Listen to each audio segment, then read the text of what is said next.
श्रवण संस्कृति के उन्नायक प्रातः स्मरणीय आचार्य भगवंत विद्यासागर जी महामुनि राज की जय जय जय। गुणायतन प्रणेता शंका समाधान व भावना योग प्रवर्तक प्रखर वक्ता पूज्य मुनिवर श्री प्रमाण सागर जी महाराज जी की जय जय जय। मुनिवर श्री अरहय सागर जी महाराज जी की जय जय जय। प्रिय बंधुओं, तीर्थराज सम्मेद शिखर की तलहटी गुणायतन परिसर में आयोजित देश के सर्वाधिक लोकप्रिय कार्यक्रम शंका समाधान में यहाँ उपस्थित एवं देश विदेश से जो लोग जुड़े हुए हैं पारस चैनल ऐप के माध्यम से, वही बंधु आज बड़ी प्रसन्नता की बात है बंधुओं, बहुत बधाई हो। और इसके माध्यम से जो लोग घर बैठे सीधा प्रसारण इसका देख रहे हैं उन सभी का मैं गुणायतन श्री सेवायतन परिवार की ओर से हार्दिक हार्दिक अभिनंदन करता हूं। साथ ही बंधुओं, यह कार्यक्रम प्रारंभ हो उसके पूर्व पूज्य श्री के चरणों में अपन चलते हैं आशीर्वाद की मंगल भावना को लेकर के। भो स्वामी नमोस्तु नमोस्तु नमोस्तु।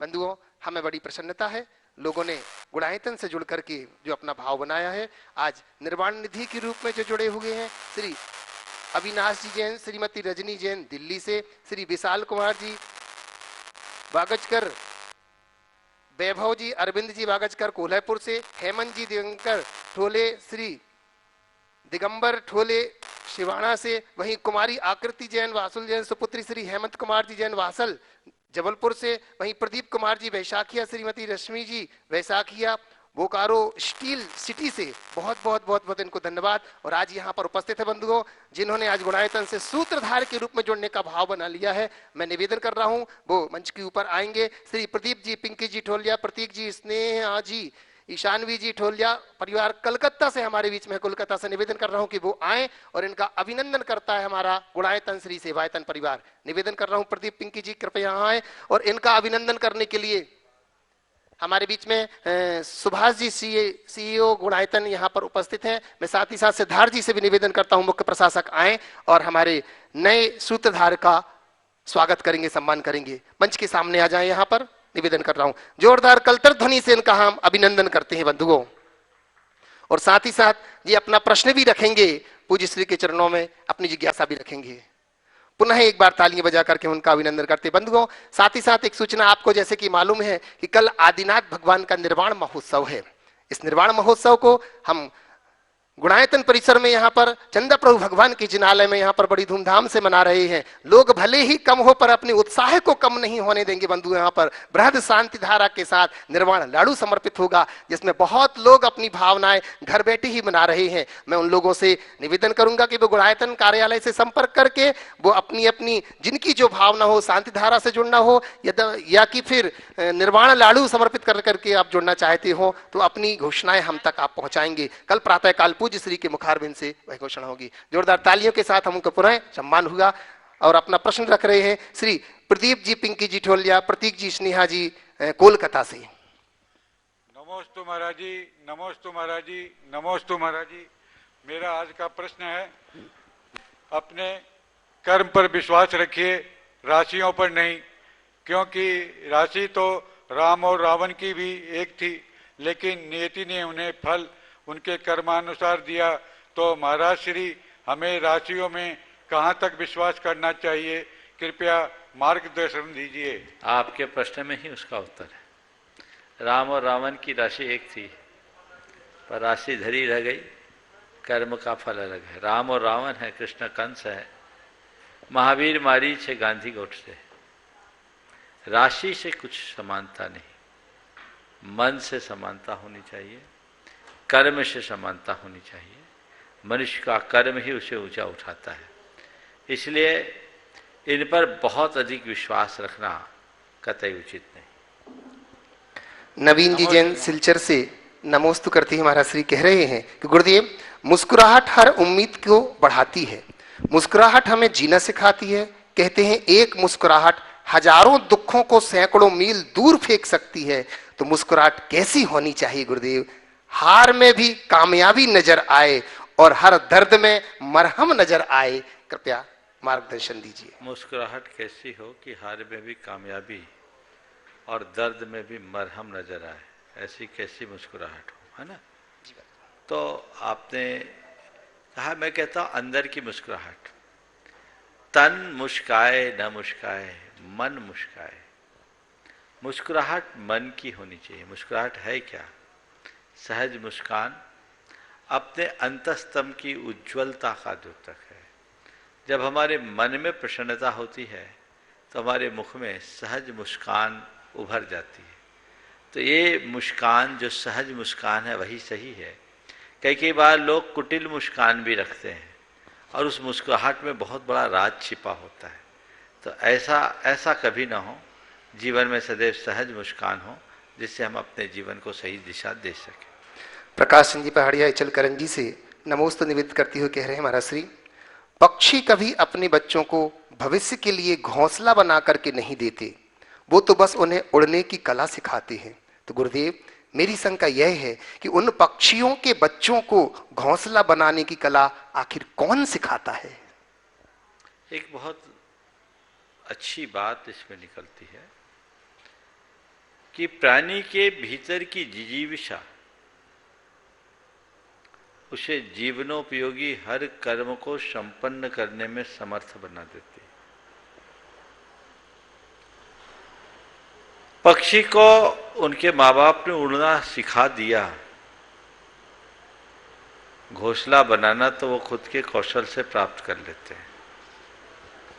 मनुष्य को भी इन बातों से सीख लेनी चाहिए और इसमें अंतर्निहित भाव को समझना चाहिए कि हम अपने पीढ़ियों के लिए क्या दें। पक्षियों से सीख ले। अगर उड़ना सिखा दिया तो घोंसला वो बना ही लेंगे। तुमने अपने संतान को सही सीख दे दी तो अपना भविष्य बना ही लेंगे। आज लोग संतान के भविष्य की चिंता में जिंदगी भर जोड़ते रहते हैं, उन्हें छोड़ कर जाते हैं, पर संतान के लिए जो देना चाहिए वो नहीं दे पाते। तो हमें वह देने का प्रयास करना चाहिए जिससे जीवन की वास्तविक उन्नति हो। डॉक्टर पलक जैन गुड़गांव से नमोस्तु करती हुई कह रही महाराज श्री कि पंच परमेष्टि एवं नवदेव पूजन में आचार्य का आवाहन करते हैं। जिन आचार्यों की समाधि हो गई है, क्या हम उनका आवाहन कर सकते हैं? वो तो देव बन गए होंगे।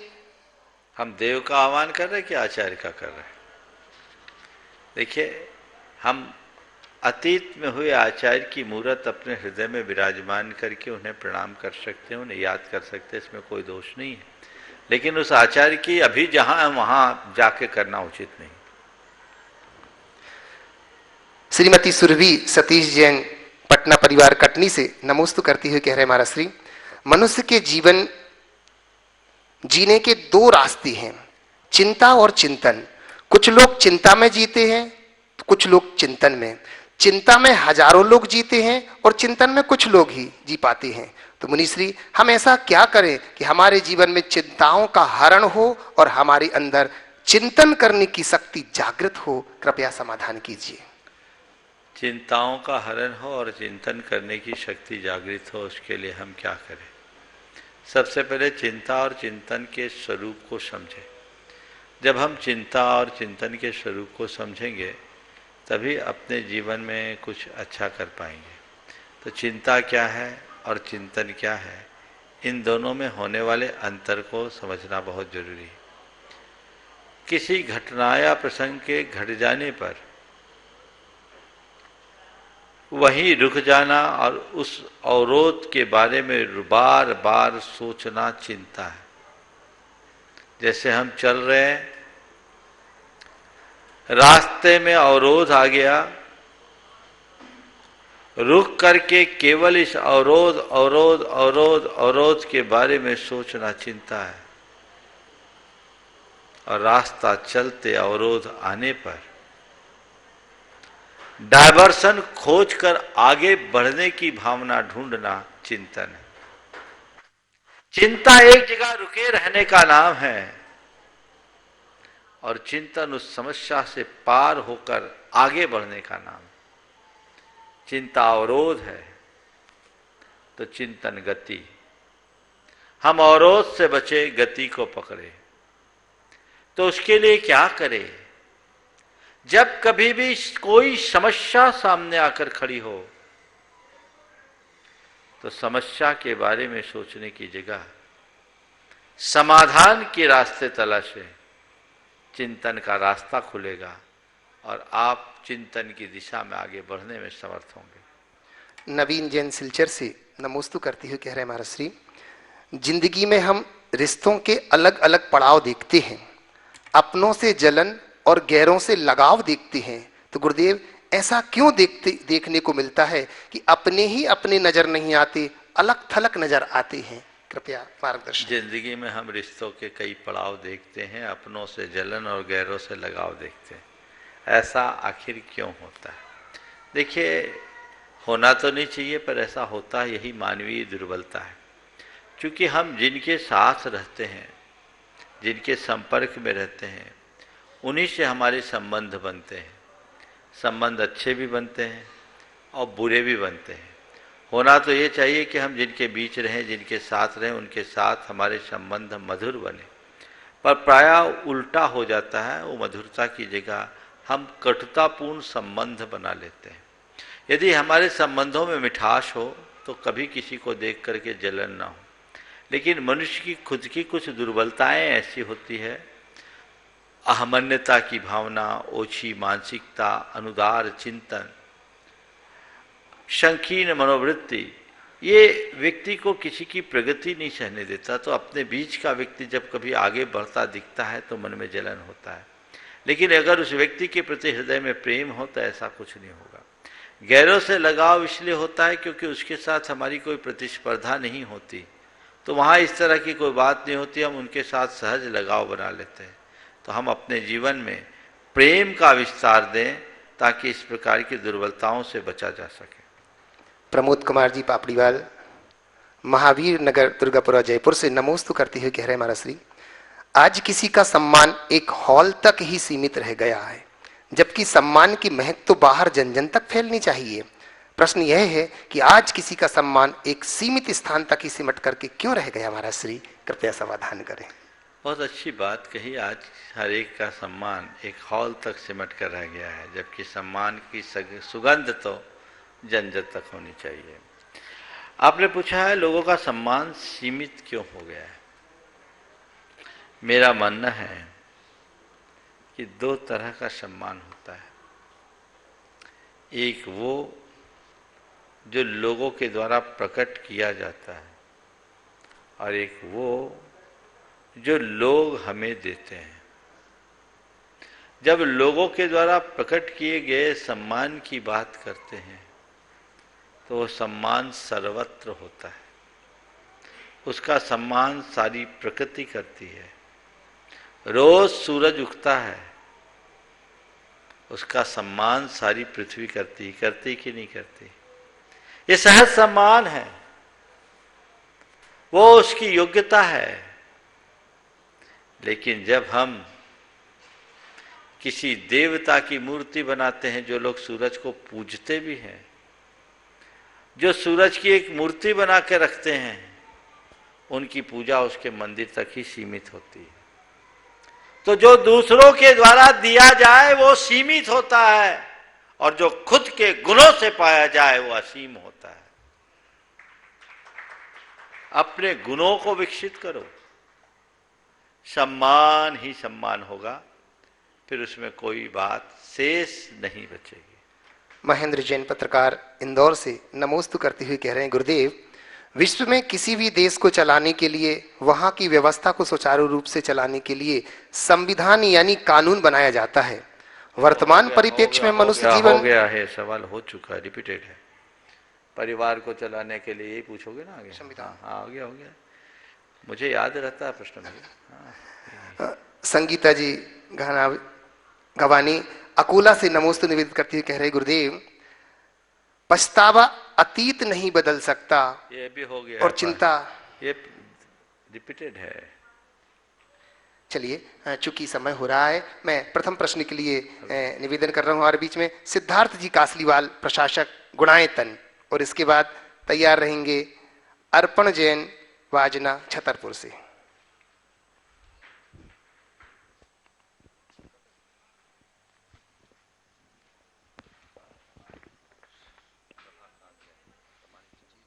साक्षात विराजमान परम पूज्य गुरुवर के पावन चरणों में मेरा और मेरे परिवार का कोटि कोटि प्रणाम, कोटि कोटि प्रणाम, कोटि कोटि प्रणाम। हे गुरुवर, मेरा एक प्रश्न है। वर्तमान में पंचम काल के कारण साक्षात भगवान का समोषण, भगवान का सद्भाव हमको उपलब्ध नहीं है, लेकिन हमारी जो आस्था श्रद्धा है, हमारे जिनालय में विराजमान जो भगवान है उनके प्रति हम जो पूजा भक्ति आदि करते हैं, तो क्या उसमें और साक्षात विराजमान भगवान की भक्ति में कुछ अंतर पाया जाएगा? नमोस्तु भगवान, कृपा समाधान। देखो, मैं तो एक ही बात जानता हूं, जब हम एकलव्य और द्रोणाचार्य के प्रसंग को देखते हैं तो यही पाते हैं कि एकलव्य ने द्रोणाचार्य की मूर्ति से वो पा लिया जिसे अर्जुन ने साक्षात उसकी सन्निधि से भी पा नहीं सका। जिसे अर्जुन साक्षात सन्निधि से नहीं पा सका, उसे एकलव्य उनकी मूर्ति से पा लिया।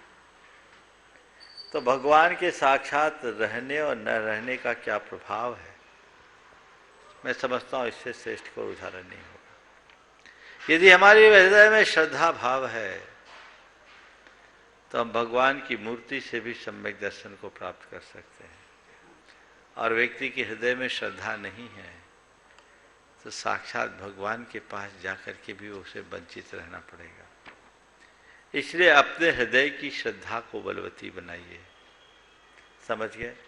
और हृदय में श्रद्धा बलवान है तो अपने आप उसका फल मिलेगा। बड़ी सार्थक पंक्तियां हैं ये। पूछ मत आराध्य कैसा, पूछ मत आराध्य कैसा, जब की पूजा भाव उमड़े, मृत्तिका के पिंड से कह दे कि तू भगवान बन जा। बस ये श्रद्धा भाव अंदर उमड़े तो सब ठीक हो सकता है। नमोस्तु भगवान, नमोस्तु। अर्पण जैन वाजना छतरपुर से, और इसके बाद मैं निवेदन करूंगा, प्रभाकांत जी प्रामाणिक समूह से हमारे बीच में हैं, मैं मंच पर निवेदन करता हूं, पहुंचे हूं। भारतवर्ष की ओर से महाराज श्री के चरणों में नमोस्तु नमोस्तु नमोस्तु। महाराज श्री, एक प्रश्न जहाँ बार बार आता है कि जो जैन धर्म और दर्शन है, इसका भारतीय संस्कृति में क्या योगदान है?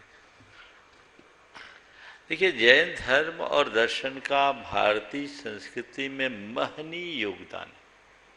अगर मुझसे पूछो तो मैं तो ये कहूँगा कि भारतीय संस्कृति का मूल आधार जैन धर्म है, जैन दर्शन है।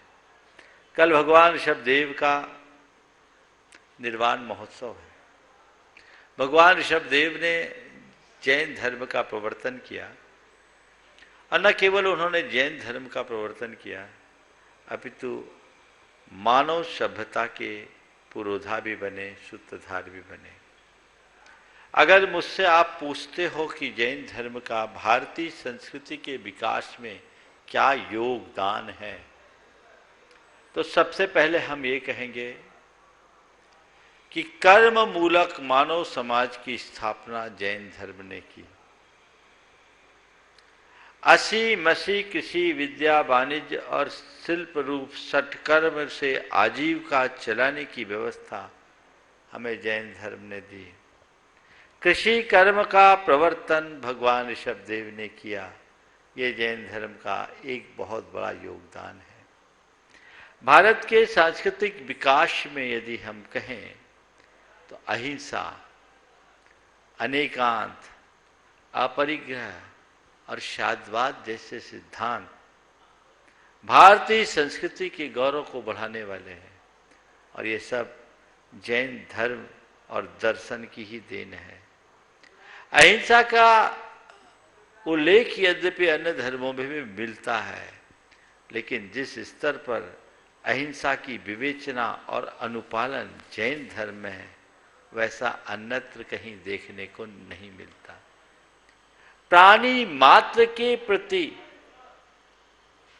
सद्भाव रखते हुए उनकी रक्षा का भाव रखना, उनके प्रति संवेदनशील होते हुए सह अस्तित्व की भावना भाना ये जैन धर्म का मूल है। जैन धर्म की अहिंसा का मूल आधार हर प्राणी को अपने समान देखने का है।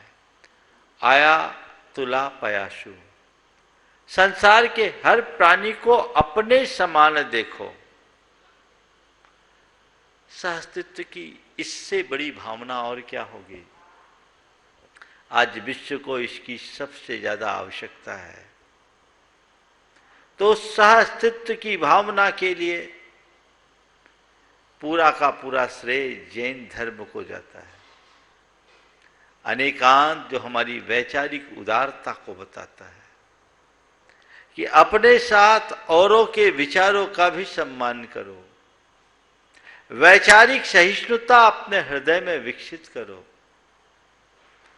ताकि कभी आपस में किसी प्रकार की कटुता और संघर्ष को अवकाश न मिले। आज पूरे वैश्विक स्तर पर इसकी सर्वाधिक आवश्यकता है।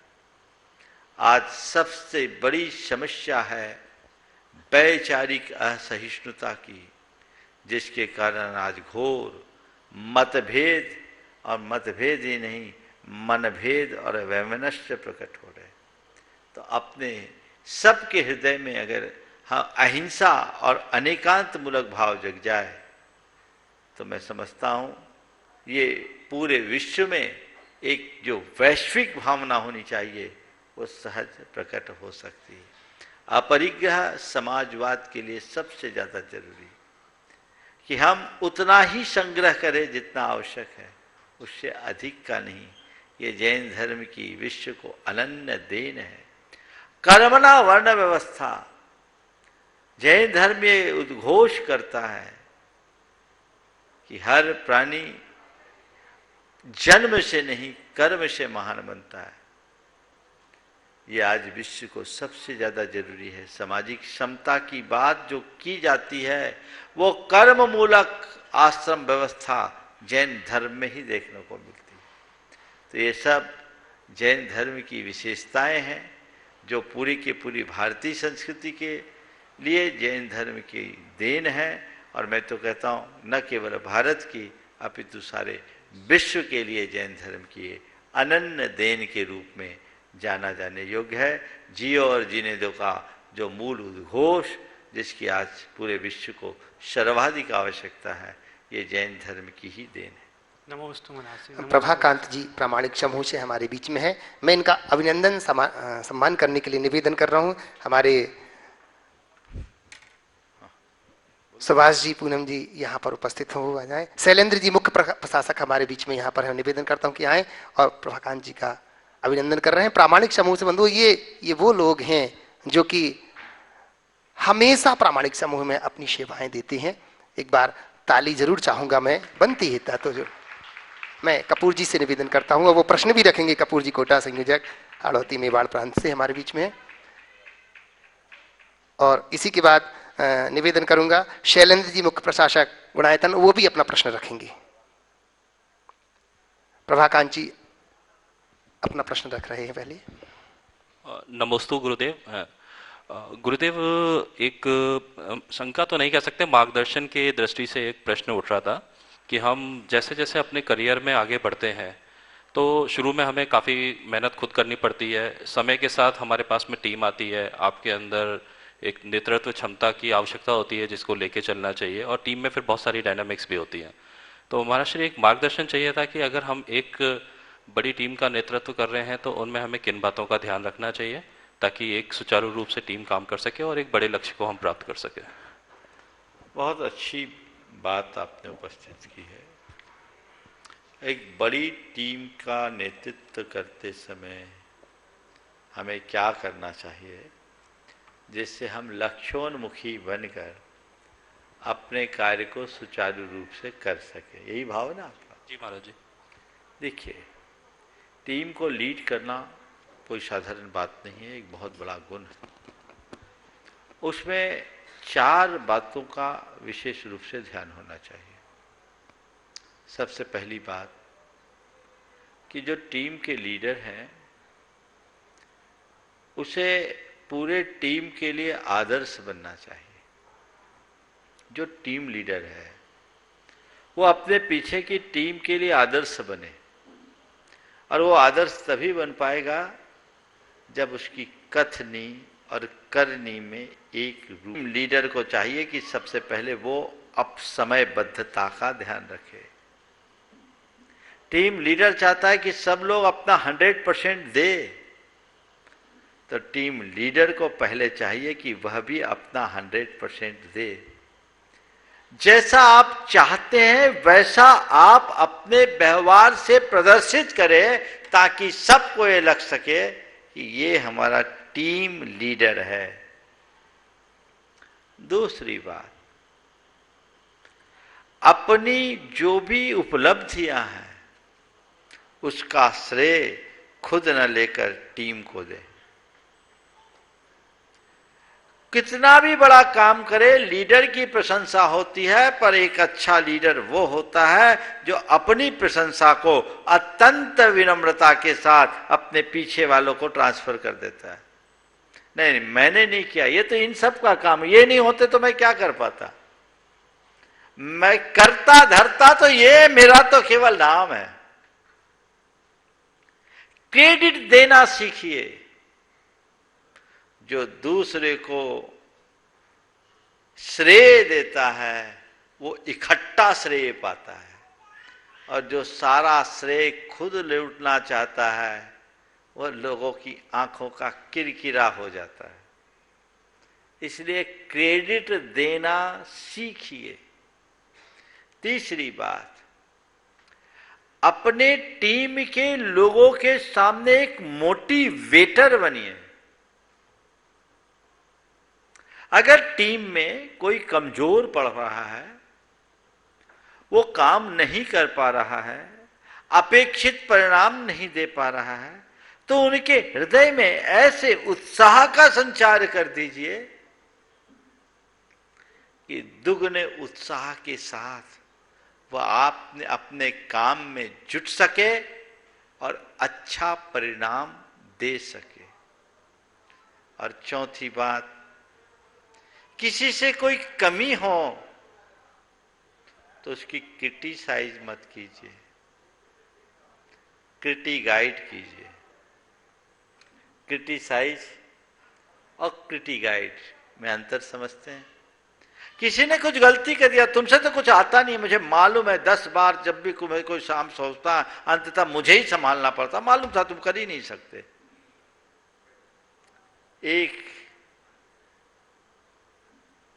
प्रस्तुति ऐसी है, और दूसरी, यदि किसी को कोई काम सौंपा गया, गलती हो गई या कोई व्यक्ति अपना काम नहीं कर पा रहा है, उसे प्रेम से बुलाकर कहा जाए, भैया तुम बहुत अच्छा काम करते हो और तुम जिस जिस काम में लगते हो तो हम तो निश्चिंत हो जाते, अभी तक तो तुम्हारे जो काम हुआ उस काम को तुमने किया, बहुत अच्छा कर दिया, हम बिल्कुल निश्चिंत और निष्फिक्र रहते हैं। तुम सब कुछ कर लेते हो, बस थोड़ा सा अपने काम को प्रायोरिटी अगर आगे बढ़ा दो तो तुम्हारा परफॉर्मेंस और अच्छा होगा। सामने वाले को क्या होगा? अच्छा लगेगा कि नहीं लगेगा? एक में आपने सीधे सीधे हमला कर दिया और दूसरे में उसकी सराहना करते हुए उसे उसकी गलती का एहसास करा दिया। आप बताइए, अगर आपके साथ ऐसा हो तो दोनों प्रकार के व्यक्तियों की कैसी छाप पड़ेगी आपके मन में? पहले वालों की अच्छी पड़ेगी या बाद वाले की? स्वाभाविक है, बाद वाले की अच्छी पड़ेगी ना। जो क्रिटिसाइज करेगा वो अच्छा लगेगा या जो क्रिटिगाइड करेगा वो अच्छा लगेगा? हाँ, गाइड करने वाला महाराज जी। तो बस क्रिटिगाइड करना सीखे। ये छोटी छोटी बातें हैं, अगर मनुष्य थोड़ी सी सकारात्मकता लेकर के चलता है तो बहुत बहुत काम कर सकता है। तो ये चारों बातें आत्मसात करे, मैं समझता हूं आज जो टीम है उससे कई गुनी अच्छी टीम बढ़ा सकते हैं। नमस्ते। कपूर जी कोटा संयोजक हाड़ौती मेरा प्रांत। उसके बाद शैलेंद्र जी मुख्य प्रशासक, यहाँ पर निवेदन करूंगा उनसे। बंधुओं, मैं आप लोगों से कहना चाहूंगा कि एक बार जोरदार तालियां जरूर बनाओ, जरूर बजाओ उनके लिए जो कैमरे के पीछे खड़े होकर के ये सारी की सारी बातें देश विदेश तक जन जन तक पहुंचा रहे हैं, चाहे वो जिनवाणी चैनल हो, चाहे वह पारस चैनल हो, चाहे वह प्रामाणिक ऐप हो, और आज तो आदिनाथ चैनल भी। टीम के लिए बंधुओं हम अभिनंदन करते हैं, क्योंकि इनके माध्यम से ही जन जन तक ये जिनवाणी पहुंच रही है, देश विदेश तक पहुंच रही है। लीजिएगा कपूर जी को। दोनों युगल मुनिराजों के चरणों में मेरा, मेरे परिवार का, गुणायतन परिवार, हाड़ोदी चंबाक मेवाड़ प्रांत का त्रिबार नमोस्तु नमोस्तु नमोस्तु गुरुदेव। गुरुदेव, वर्तमान परिप्रेक्ष्य में देखा जा रहा है कि हम सामाजिक श्रावक कामयाबी को दिमाग और नाकामी को दिल में जगह देते हैं, क्योंकि कामयाबी दिमाग में घमंड, अहंकार या अभिमान और नाकामी दिल में मायूसी, उदासी पैदा करती है। तो गुरुदेव मार्गदर्शन दीजिए कि हम कामयाबी से दिमाग में अहंकार एवं नाकामी से दिल में मायूसी, उदासी नहीं ला सके और मायूसी के अभिमान और मायूसी के शिकार होंगे। आपने पूछा है ऐसा कुछ मार्गदर्शन दीजिए कि कामयाबी का गुमान ना हो और नाकामी से मायूसी भी ना हो। तो कुछ नहीं करना है, उसके लिए दिल और दिमाग के मध्य संतुलन बनाकर चलना है, और दिल और दिमाग में संतुलन लाने का काम करता है तत्व ज्ञान। वो हमारे जीवन में आ गया तो फिर मनुष्य को पाने और खोने में कोई तकलीफ नहीं होगी। 4 बातें आज आप सबसे कहता हूं जो आपकी कामयाबी, उपलब्धियां अथवा आपकी नाकामी और फेल्योर में भी आपको स्थिरता प्रदान करेगी। सबसे पहली बात, सुख और दुख दोनों को समान गिनो। पुण्य और पाप को समान समझने की कोशिश करो। पुण्य भी कर्म है, पाप भी कर्म है, उपलब्धियां भी पुण्य कर्म की परिणति है और नाकामी भी कर्म की परिणति है। मनुष्य के जीवन में ये चक्र चलता रहता है, कभी अच्छा तो कभी बुरा, कभी अच्छा तो कभी बुरा। इस पर जिसका विश्वास होता है वो कभी अभिमानी भी नहीं होता और कभी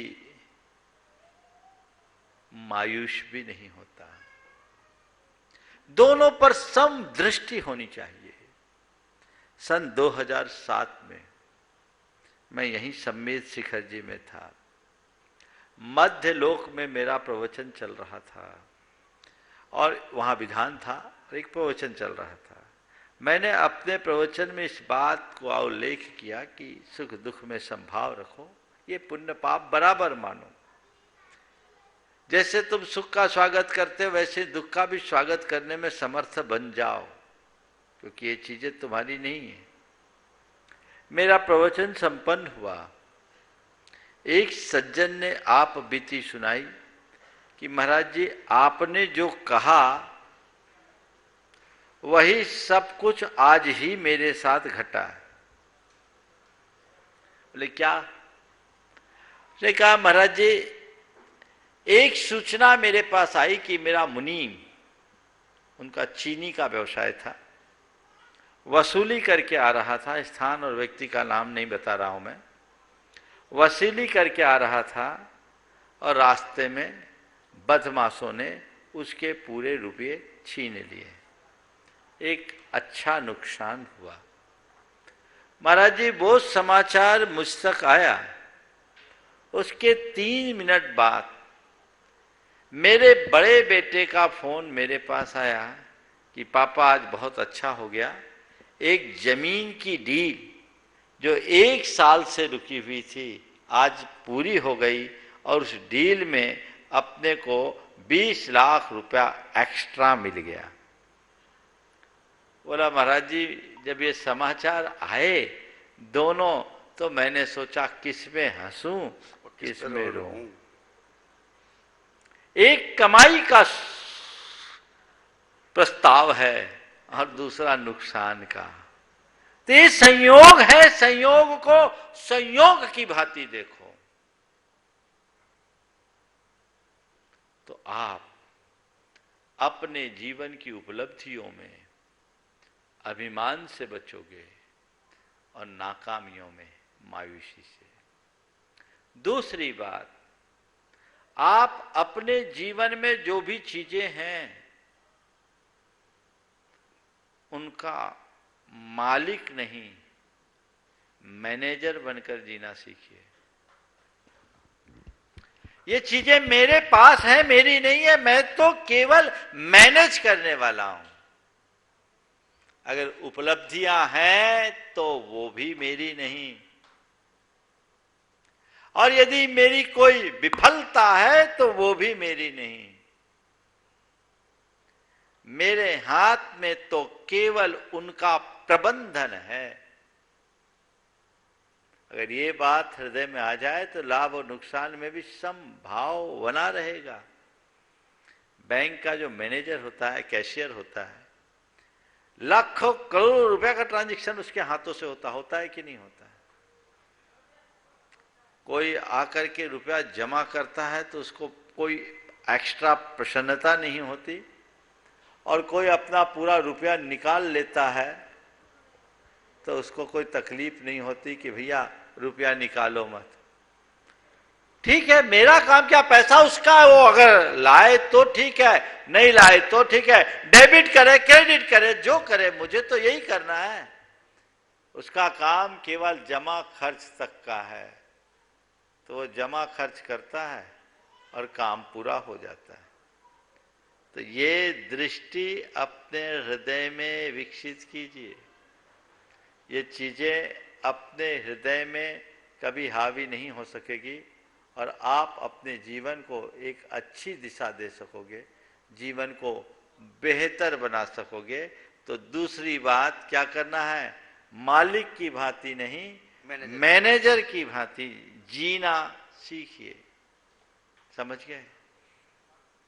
यदि ये बात आप सीखेंगे, जानेंगे, तो अपने जीवन को बेहतर बना पाएंगे।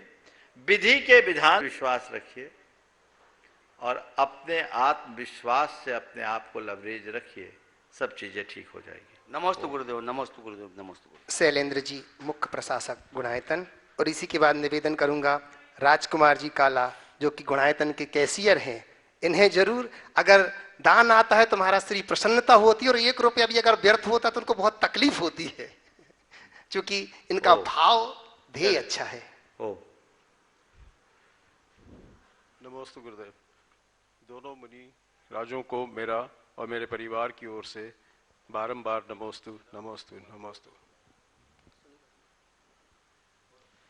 महाराज श्री, आज बुजुर्गों की नज़र में कहते हैं कि रोज़ दान करना चाहिए, पर आजकल की पीढ़ी कहती है कि हमसे एक बार ले लो, 1 महीने तक मत मांगो, हम जो भी देना है एक बारी में दे देना चाहते हैं। तो दोनों में कौन सा भाव ठीक है? देखिए, हमारे शास्त्रों में दान को एक उत्तम कर्म कहा है और दान देना चाहिए। अब रहा सवाल, एक बार दें, इकट्ठा दें या रोज रोज दें। तो भाई दान दो, अपनी आय का एक निश्चित हिस्सा दान दो। तो आज अगर व्यवस्था की दृष्टि से रोज कमाते रोज देते हैं, अब आपको महीने में एक बार सैलरी मिलती है तो इकट्ठा दो, तो कोई दिक्कत नहीं। इकट्ठा दोगे तो सही जगह लगेगा भी, थोड़ा थोड़ा दोगे तो कहीं कुछ गड़बड़ नहीं है, पर दो जरूर। पर ऐसा मत दो कि एक बार दे दिया इकट्ठा ज्यादा। जितना आमदन, जितनी आमदनी उसी अनुपात से देना सीखो। ओ राजकुमार जी काला, कैशियर गुणायतन, और इसी के बाद निवेदन करूंगा सुभाष पूनम काला। राजकुमार जी काला, हाँ, राजा कब हो गए? गुरुदेव और इसी के बाद निवेदन करूंगा सुभाष जी पूनम जी, सीईओ गुणायतन। गुरुदेव के चरणों में सत बंदन, सत नमन। गुरुदेव, बचपन में जब पहली बार स्कूल गया तो पहली क्लास, दूसरी क्लास, तीसरी क्लास आते आते शिक्षक हाथ में छड़ी लेके आते थे और जरा सी कोई गलती हो तो तुरंत हाथ पर छड़ी चलाना चालू कर देता था। मुझे लगता है कि आप भी लौकिक शिक्षा ग्रहण करने गए थे तो आपके साथ भी ऐसी स्थिति हुई थी। आध्यात्मिक शिक्षा में जब आचार्य श्री के पास आप गए तो कभी आपको ऐसा लगा कि उनके क्रोध का आप शिकार हुए या उन्होंने आप पर गुस्सा किया? देखिए, बहुत अच्छा सवाल आपने किया और मैं इस अर्थ में अपने आप को बड़ा भाग्यशाली मानता हूं, इसलिए कि मुझे याद नहीं है एक अवसर को छोड़कर मुझे कभी स्कूली जीवन में मार खानी पड़ी। एक बार मुझे 2 छड़ी जरूर लगी थी जब मैं 5वीं क्लास में था, और वो इसलिए मिली थी कि मैं अपने साथी की मूंगफली क्लास में खा लिया था। उसने दिया था तो चुरा के नहीं लिया था, पर वो खाता पकड़ा गया था तो मुझे 2 छड़ी मिली, पर वही मेरे लिए एक बहुत बड़ी नसीहत थी। मेरा ये सौभाग्य था कि हर शिक्षक का प्रिय पात्र में रहा, हमेशा आगे की बेंच में बैठा।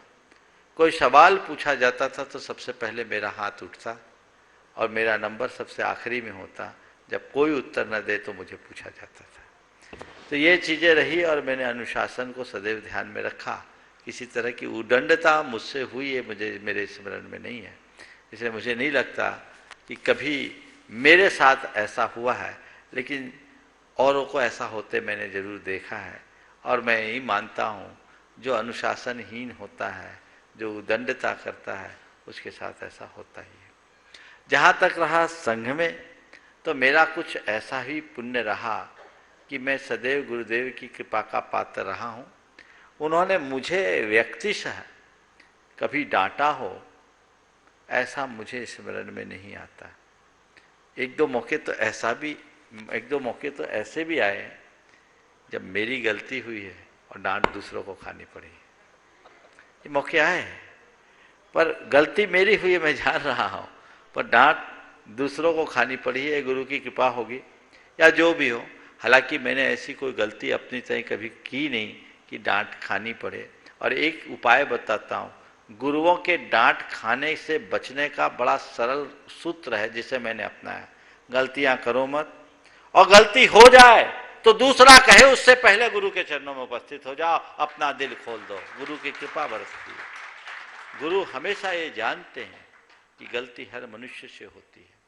गलती करने से भी ज्यादा बड़ी बुराई गलतियों को छिपाना है।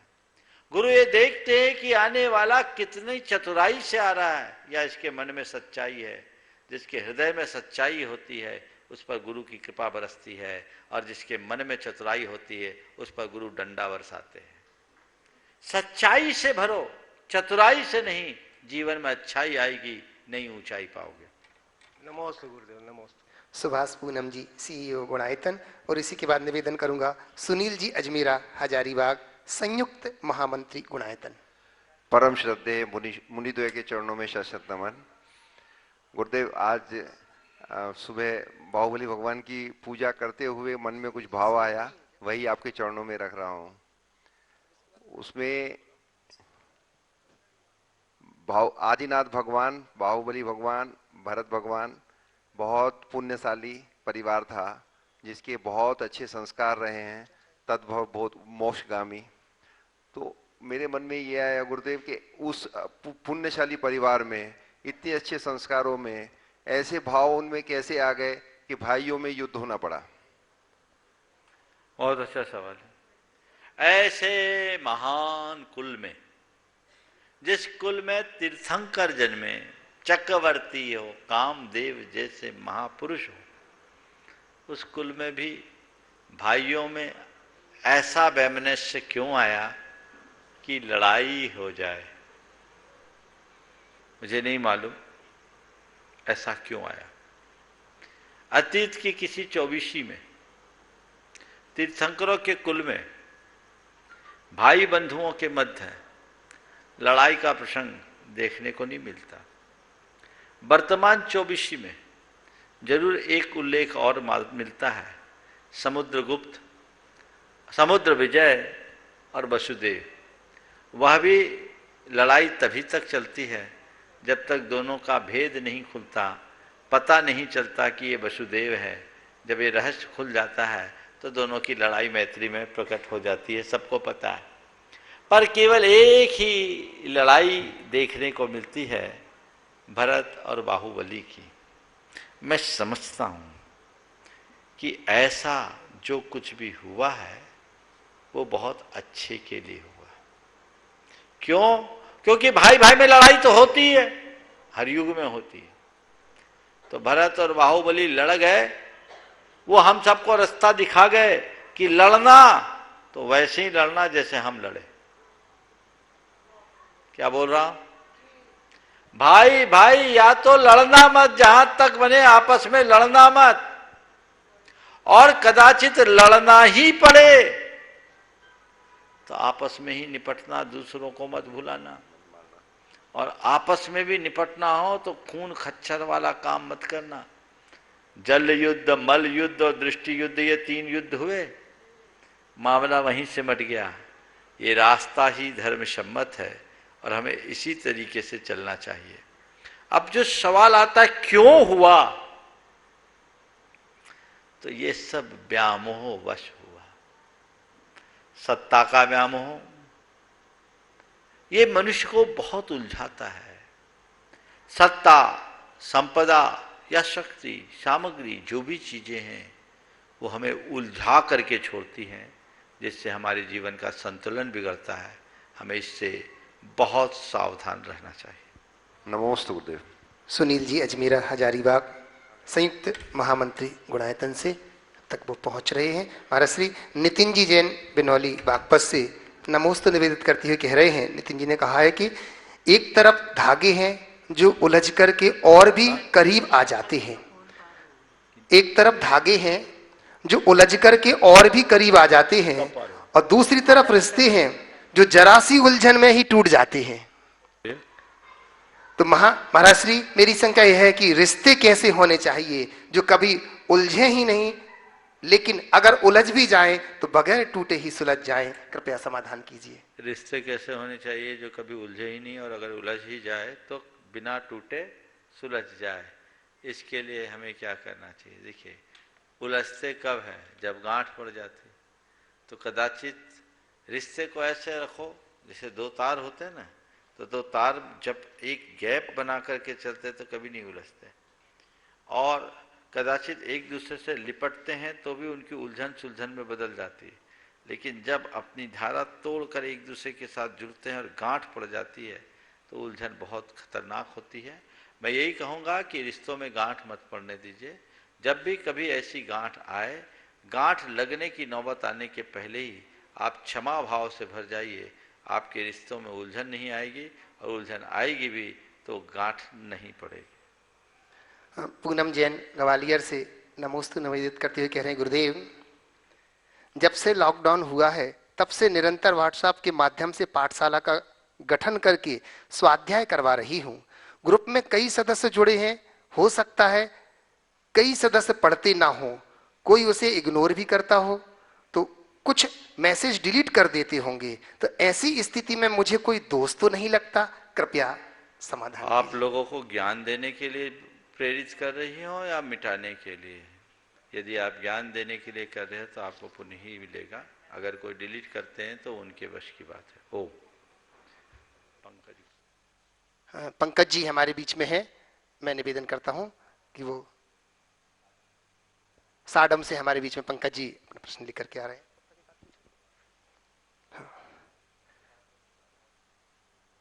और भी अगर कोई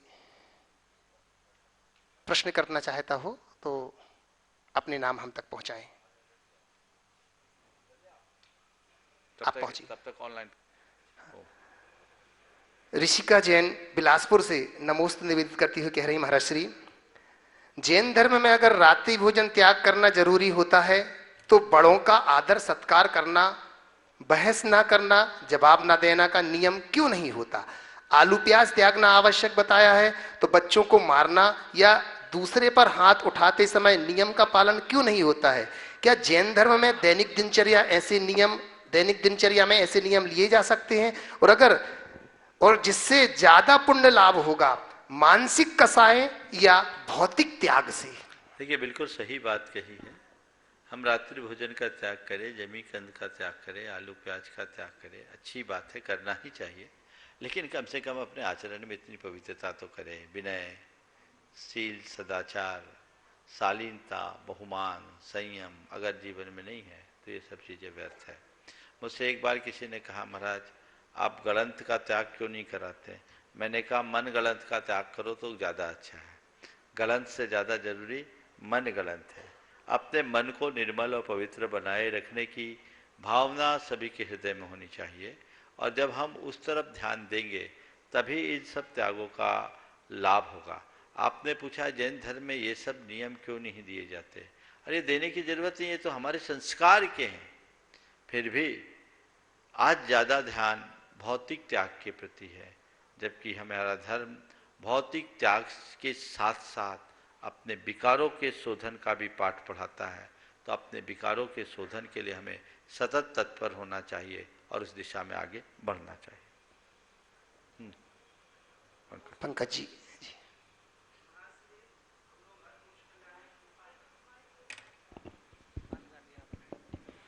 महाराज श्री, हम लोग हर मोक्ष कल्याणक में पहाड़ वंदना करते हैं, तो हम लोग जहाँ पर जिस भगवान का मोक्ष कल्याणक होता है बस वहीं तक ही यात्रा कर पाते हैं, पूरी यात्रा नहीं कर पाते हैं।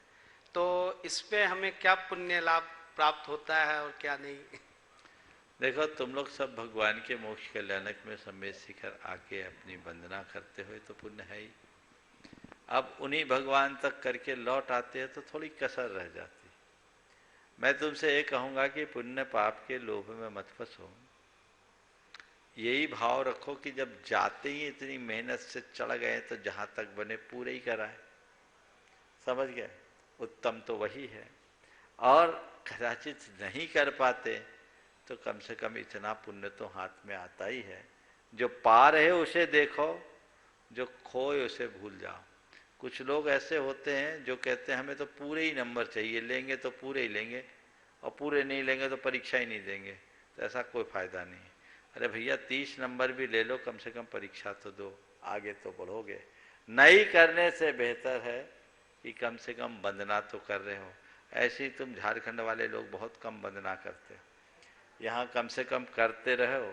इस क्षेत्र के लोग हैं, झारखंड, बिहार के, बंगाल के, साल में 20 दफे सम्मेत शिखर आएंगे, लेकिन नीचे की वंदना करके ज़्यादातर चले जाते हैं। बहुत कम लोग हैं जो ऊपर की वंदना के लिए उत्साहित रहते हैं। हमें उत्साहित रहना चाहिए, ऊपर की वंदना भी करना चाहिए और समय समय पर पूरी वंदना करने का भी प्रयास करना चाहिए। मुकेश साधना गंगवाल वारा राजस्थान से नमोस्तु करती है, कह रहे महाराज श्री, धन हमने कमाया है उसे हम भोग पाएं या ना भोग पाएं, लेकिन उस धन कमाने के चक्कर में जो कर्म किए हैं वो भोगने पड़ते हैं। तो ऐसे धन का उपयोग कहाँ और कैसे करना चाहिए महाराज श्री? देखिए, बात बिल्कुल सही है। तुम्हारे द्वारा कमाए गए धन का भोग करने में पूरा परिवार तुम्हारे साथ रह सकता है, लेकिन उस धन से अर्जित पाप को तो तुम्हें अकेले ही भोगना पड़ेगा। जीवन भर तुमने जो भी कमाया सब भोगेंगे, पाप को अकेले ही भोगना पड़ेगा। मेरे संपर्क में एक व्यक्ति ने अपनी एक व्यथा कही। वो व्यापार किया और व्यापार करते समय उसके मन में पैसा कमाने का नशा सा चढ़ गया। वो पैसा कमाने के चक्कर में लग गया और पैसा कमाने का नशा हुआ, उल्टा सीधा काम किया, संयोग फंस गया और 6 महीने उसकी जमानत नहीं हुई। उस व्यक्ति की आंखें खुल गई।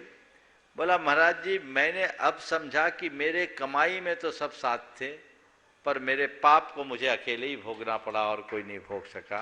बस मनुष्य इस बात को समझ ले तो सब काम हो सकता है। सुनील जी, अजमेर हजारीबाग, संयुक्त महामंत्री गुणायतन। बोलो।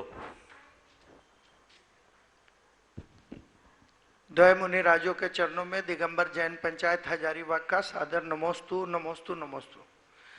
महाराज जी, मन में कभी बहुत विचार आते हैं कि हमारे इतने धर्मायतन, धर्म क्षेत्र और बहुत तरह के सामाजिक क्षेत्र हैं और उनकी व्यवस्था जैसी चलनी चाहिए वैसे नहीं चल पा रही है।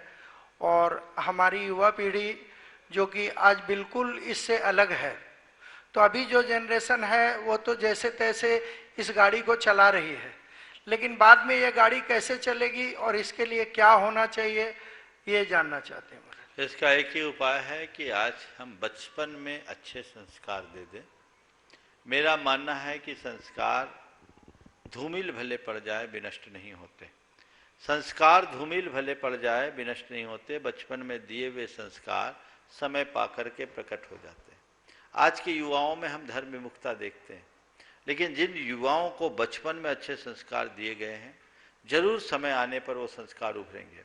मेरे संपर्क में एक बड़े उच्चाधिकारी 58 साल की उम्र में मेरे संपर्क में आए।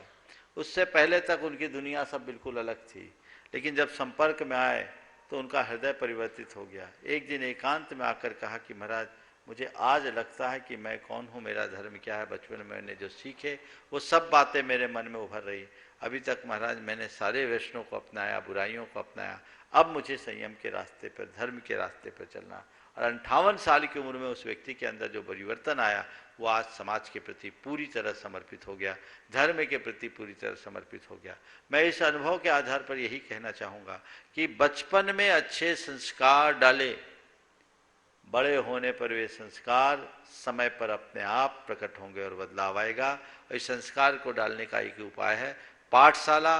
और पाठशालाओं में अगर आप अपने यहाँ स्थानीय पाठशालाओं में भाग ले सके तो ले।